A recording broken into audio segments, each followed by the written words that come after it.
हॉटेलसारखी मऊ आणि लुसलुशीत इडली होण्यासाठी काही खास टिप्स. इडली बनवताना रेशनचा जाड तांदूळ किंवा इडली राईस वापरावा. बासमती किंवा सुगंधित तांदूळ वापरू नका, कारण त्यामुळे इडली चिकट होऊ शकते. डाळ. उडीद डाळ ताजी आणि चांगल्या दर्जाची असावी. 1 कप डाळीला 3 कप तांदूळ हे प्रमाण मऊ इडलीसाठी योग्य ठरते. इडलीसाठी डाळ भिजवताना त्यात 1 चमचा मेथीदाणे नक्की टाका. यामुळे पीठ छान फुगते आणि इडलीला जाळी पडते. डाळ आणि तांदूळ किमान 5 ते 6 तास वेगवेगळे भिजत घालावेत. भिजवलेली डाळ मिक्सरला बारीक करताना नेहमी थंड पाणी वापरावे. मिक्सर गरम झाल्यामुळे डाळीतील नैसर्गिक गुणधर्म कमी होतात.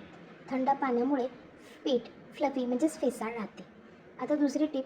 हॉटेलसारखा मऊपणा हवा असेल तर वाटताना त्यात अर्धा कप भिजवलेले जाड पोहे किंवा 2 चमचे भिजवलेला साबुदाणा टाकावा. हे इडली पांढरी आणि कापसासारखी मऊ करण्याचे मुख्य गुपित आहे. पीठ आंबवण्याच्या काही खास टिप्स. पीठ एकत्र केल्यावर ते चमच्याने न फेटता 5 मिनिटे स्वच्छ हाताने फेटावे. शरीरातील उष्णतेमुळे फर्मेंटेशन प्रक्रिया वेगवान होते. पीठ आंबवण्यापूर्वी त्यात मीठ घालू नका. इडली बनवण्यापूर्वी मीठ घातल्यास पीठ जास्त चांगले फुगते.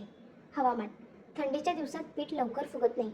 अशावेळी पीठ एखाद्या गरम कपड्यात गुंडाळून ठेवावे. चला आता पाहूया इडली वाफवतानाच्या टिप्स. इडली कधीही 10 ते 15 मिनिटांपेक्षा जास्त वाफवू नका. जास्त वेळ वाफवल्यास ती कडक किंवा पिवळसर होऊ शकते. इडली शिजल्यावर साचे बाहेर काढून त्यावर थोडा पाण्याचा हबका मारावा आणि 2 मिनिटं थंड होऊ द्या. यामुळे इडली साच्याला न चिटकता सुबक निघते. या होत्या आपल्या हॉटेलसारखी मऊ आणि लुसलुशीत इडली बनवण्याच्या काही खास टिप्स. व्हिडिओ आवडल्यास व्हिडिओला लाईक शेअर करायला विसरू नका आणि चॅनलला सबस्क्राईब करा आणि तुमच्या टिप्स देखील कमेंटमध्ये शेअर करा.